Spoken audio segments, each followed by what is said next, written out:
हज़ूर सल्लल्लाहु अलैहि वसल्लम जे ज़माने में हिकिड़ो काफ़र हो। उन सोचियो त ॾींहों ॾींहुं मुस्लमान वञनि था वधंदा ऐं जेको बि हज़ूर सल्लल्लाहु अलैहि वसल्लम जी दरबार में वञे थो उहो मुस्लमान थींदो वञे थो। सो इन ॻाल्हि खे सोचे चयईं त इन नबी खे मां कहिड़े बि ॻाल्हि में खुटायां वञा।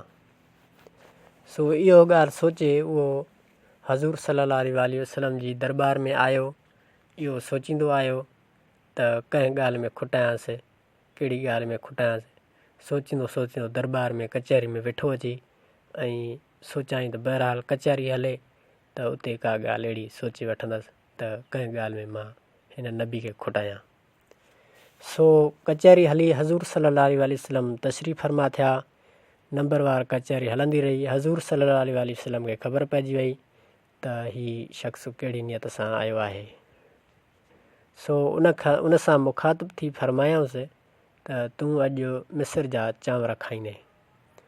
उन शख़्स दिलि में सोचियो त वाह जी ॻाल्हि हथ अची वई, पाण ई फरमाइनि था चांवर खाईंदे, जॾहिं मां चांवर खाईंदसि ई कोन त ॻाल्हि कूड़ी थी पवंदी।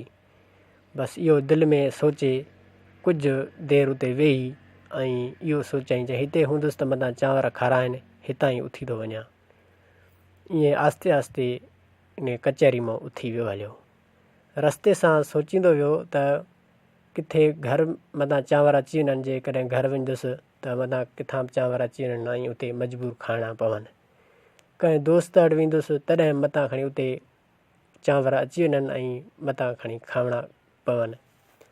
सो इहा ॻाल्हि सोचींदे चई छो न कंहिं बर्मो ऐं झंगल में अॼोको ॾींहुं पूरो काटिजे ऐं नबी खे कूड़ो करे ऐं सुभाणे इहो सुवालु खणी वेंदुसि त मूं चांवर कोन खाधा, अव्हां जो चयो। सो उहो शख़्स बर्मो वञी करे हिकु जबलनि में हलियो वियो ऐं जबल जे हिकु चुरड़ में अंदरि गार में वेही रहियो त सॼो ॾींहुं उते काटे राति देरि मदार घर वेंदसि। उते चुरड़ में गार में वेही रहियो। कुझु देरि गुज़री, अलाह जे नबी जी ॻाल्हि पूरी थियणी हुई। सो मिस्र खां बादशाह जो काफ़िलो शिकार कंदे आयो। उहो बादशाह मुस्लमान हो ऐं जेके उन सां साथी आहे उहे बि मुस्लमान हुआ। चांवर उन सां गॾु हुआ। सो हलंदा हुया। उन जेको चुरड़ उहो शख़्स उते वेठो हो चुरड़ में, उन जे ॿाहिरि ते कुझु वण हुया, उन्हनि जी छांव में उहे बादशाह ऐं साथी वेठा त साहु पटियूं, कुझु वेहूं ऐं मानी बि खाऊं, लंगर बि खाऊं, कुझु साई पटे पोइ अॻिते सफ़र खे जारी रखूं। उन जे लाइ हुननि उते चांवर मानी खोली। बादशाह ऐं ॿियनि शख़्स त बादशाह जे साथीनि ऐं बादशाह उन शख़्स खे कोन ॾिठा, छो त लिकियलु हो अंदरि हू शख़्स। हुन शख़्स ॾिठो वियो बादशाह खे ऐं ॿियनि माण्हुनि खे।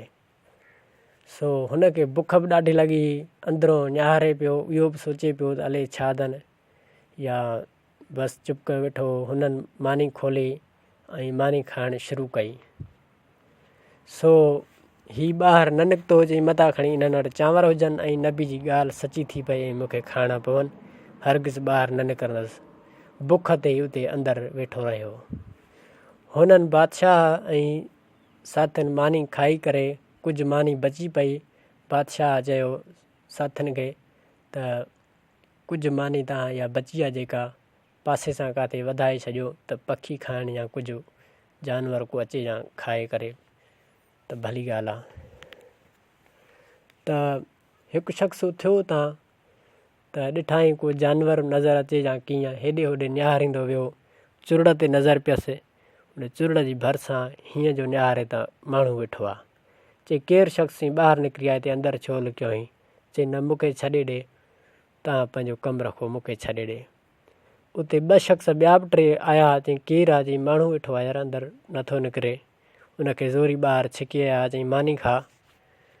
उन शख़्स वराणियो त हाणे छॾींदा कोन, ॾिसूं भला चांवर आहिनि त कोंदो खावां, जे चांवर न आहिनि त ॿी मानीअ त खावां थो।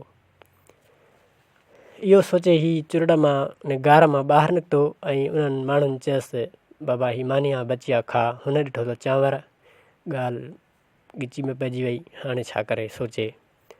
चई बाबा चांवर मां न खाईंदुसि, कंहिंसां शर्त हणी आयो हा, ऐं जेको आहे ॿी मानी हुजे त मूंखे ॾियो, बुख बि ॾाढी लॻी आहे ऐं चांवर मां न खाईंदुसि।